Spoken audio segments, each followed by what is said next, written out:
ಇವು ನನ್ನ ನಮಸ್ಕಾರಗಳು. ಇವಾಗ ತೊಂಡೆಕಾಯಿ ಪಲ್ಯ ಮಸಾಲ ಅಕ್ಕಿ ರೊಟ್ಟಿ ಮಾಡ್ತಾಯಿದ್ದೀನಿ. ಇದು ಕಾಂಬಿನೇಷನ್ನು ತೊಂಡೆಕಾಯಿ ಪಲ್ಯ ಅಕ್ಕಿ ಮಸಾಲ ಅಕ್ಕಿ ರೊಟ್ಟಿಗೆ ತುಂಬ ಟೇಸ್ಟ್ ಚೆನ್ನಾಗಿರುತ್ತೆ ಕಾಂಬಿನೇಷನ್ನು.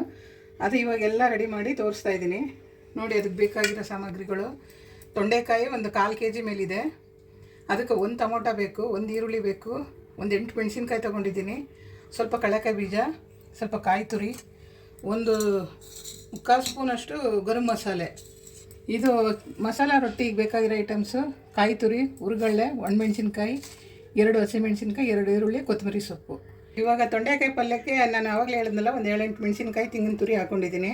ಅದನ್ನು ಮಿಕ್ಸಿ ಮಾಡ್ಕೊತೀನಿ ನೋಡಿ. ಇದು ತೊಂಡೆಕಾಯಿ ಪಲ್ಯಕ್ಕೆ ಕಾಯಿ ತುರಿ ಮತ್ತು ಒಣಮೆಣ್ಸಿನ್ಕಾಯಿ ಮಿಕ್ಸಿ ಮಾಡ್ಕೊಂಡಿದ್ದೀನಿ ನೋಡಿ. ಕಡಲೆಕಾಯಿ ಬೀಜ ತೊಂಡೆಕಾಯಿ ಪಲ್ಯಕ್ಕೆ ಪೌಡ್ರ್ ಮಾಡ್ಕೊತೀನಿ. ಕಡಲೆಕಾಯ್ದು ಬೀಜ ಪುಡಿ ಮಾಡ್ಕೊಂಡಿದ್ದೀನಿ ಹಾಕ್ಕೊತೀನಿ. ಕಾಯಿ ತುರಿ ಹಾಕ್ಕೊತಾಯಿದ್ದೀನಿ.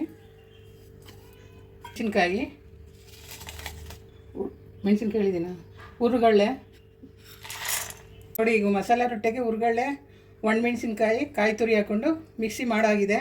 ಯಾವಾಗಲೇ ತೊಂಡೆಕಾಯಿ ತೋರಿಸಿದ್ನಲ್ಲ ನೋಡಿ, ಈ ಥರ ಹಚ್ಕೊಂಡು ಬೇಯಕ್ಕಿಡಬೇಕು. 1 2 3 ಕೂಗು 4 ಕೂಗು ಕೂಗಿದ್ರೆ ಸಾಕು. ಇಷ್ಟು ನೀರು ಹಾಕೊಳ್ಳಿ ಸಾಕು. ಇವಾಗ ಪಲ್ಯಕ್ಕೆ ಒಗ್ಗರಣೆ ಹಾಕೋತಾ ಇದ್ದೀನಿ. ತೊಂಡೆಕಾಯಿ ಪಲ್ಯಕ್ಕೆ ನೋಡಿ, ಸಾಸಿವೆ ಹಾಕೋತಾ ಇದ್ದೀನಿ. 1 2 ಸ್ಪೂನ್ ಹಾಕಿದ್ದೀನಿ. 1 ಸ್ಪೂನ್ ಜೀರಿಗೆ ಹಾಕೊತಾ ಇದ್ದೀನಿ. ಹಿಂಗು ನೀವು ತೊಂಡೆಕಾಯಿ ಅಳತೆ ತೊಗೊಂಡು, ನಾನು ಸ್ವಲ್ಪ ತೊಂಡೆಕಾಯಿ ಜಾಸ್ತಿ ಇದೆ, 2 ಈರುಳ್ಳಿ ತೊಗೊಂಡಿದ್ದೀನಿ. ಈರುಳ್ಳಿ ಎಲ್ಲ ಫ್ರೈ ಮಾಡ್ಕೊತಾ ಇದ್ದೀನಿ. ಟೊಮೆಟೊ ಹಾಕ್ಕೊತಾ ಇದ್ದೀನಿ ನೋಡಿ.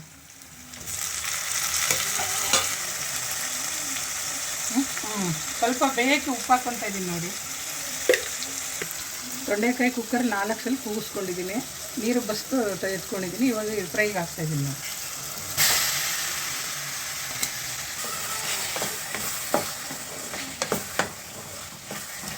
ಕಾಯಿ ತುರಿ ಮತ್ತು ಒಣಮೆಣ್ಸಿನ್ಕಾಯಿ ಮಿಕ್ಸಿ ಮಾಡ್ಕೊಂಡಿದ್ದೀನಿ, ಇದಕ್ಕೆ ಹಾಕ್ತಾಯಿದ್ದೀನಿ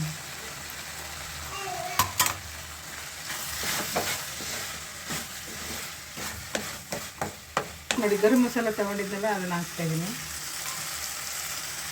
ಪುಡಿ ಮಾಡ್ಕೊಂಡಿದ್ದೆಲ್ಲ ಇವಾಗ ಎಷ್ಟು ಬೇಕು ನೋಡ್ಕೊಂಡು ಹಾಕ್ಕೊಳ್ಳಿ. ಪುಡಿ ಮಾಡಿ ಇಟ್ಕೊಂಡಿದ್ದೆಲ್ಲ ಹಾಕ್ಬಾರ್ದು.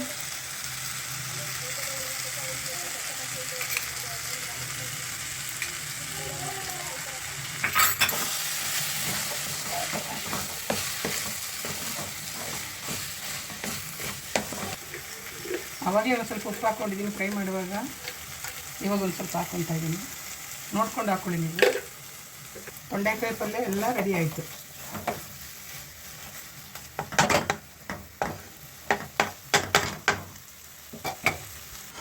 ಈ ತೊಂಡೆಕಾಯಿ ಪಲ್ಯ ರೆಡಿ ಆಗಿದೆ. ಇನ್ನು ರೊಟ್ಟಿ ಮಾಡೋಕ್ಕೆ ತೋರಿಸ್ಕೊಡ್ತೀನಿ.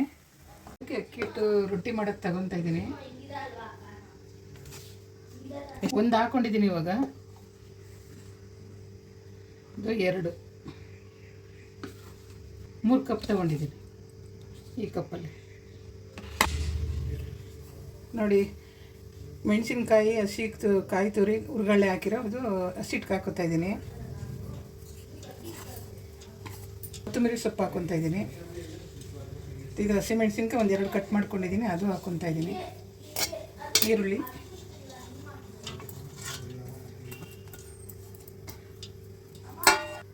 ರುಚಿಗೆ ತಕ್ಕಷ್ಟು ಉಪ್ಪು ಹಾಕ್ಕೊತಾ ಇದ್ದೀನಿ. ನೀವು ನೋಡಿ ಹಾಕ್ಕೊಳ್ಳಿ. ಈರುಳ್ಳಿ ಮತ್ತು ನಾನು ಹಾಕಿರೋ ಐಟಮ್ಸಲ್ಲೆಲ್ಲ ಸ್ವಲ್ಪ ಮಿಕ್ಸ್ ಮಾಡ್ಕೊಳ್ಳಿ, ಸ್ವಲ್ಪ ಚೆನ್ನಾಗಿ.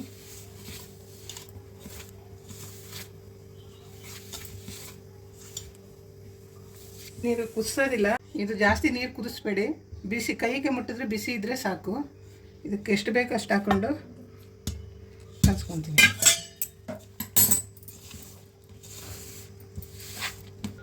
ಎಷ್ಟು ಬೇಕು ಹಿಟ್ಟಿಗೆ ಅಷ್ಟು ನೀವು ನೋಡ್ಕೊಂಡು ಹಾಕ್ಕೊಳ್ಳಿ. ಇದು ರೊಟ್ಟಿ ಹಿಟ್ಟು ಈ ಅದಕ್ಕೆ ಬರಲಿ. ಈಗ ರೊಟ್ಟಿ ತಟ್ಟಿ ಬೇಯಿಸೋದು ತೋರ್ಸಕ್ಕೆ ಮಾತ್ರ ಕಲಿಸ್ಕೊಳ್ಳಿ ಗಟ್ಟಿಗೆ. ಮತ್ತು ಒಂದು ಸ್ವಲ್ಪ ನೀರು ಜಾಸ್ತಿ ಆಗಿಬಿಟ್ರೆ ಮೆತ್ತಗಾಗ್ಬಿಡುತ್ತೆ. ಇದೂ ಸ್ವಲ್ಪ ಬಿಟ್ಟರೆ ಮೆತ್ತಗಾಗುತ್ತೆ, ಜಾಸ್ತಿ ಹೊತ್ತು ಬಿಟ್ಟರೆ.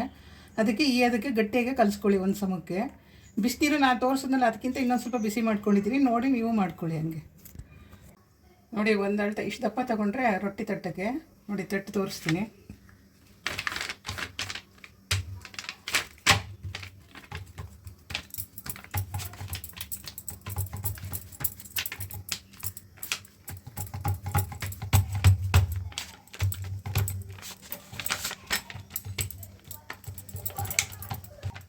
ನೋಡಿ ಇಷ್ಟೆಲ್ಲ ರೊಟ್ಟಿ ಆಗಿದೆ.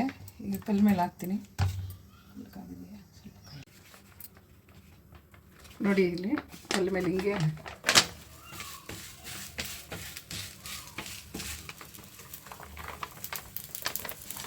ಎಷ್ಟು ನೀಟಾಗಿ ಬಂದಿದೆ.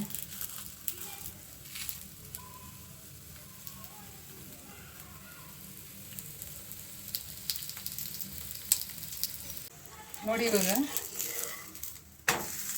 ಎಷ್ಟು ಚೆನ್ನಾಗಿ ಬಂದಿದೆ ನೋಡಿ ರೊಟ್ಟಿ.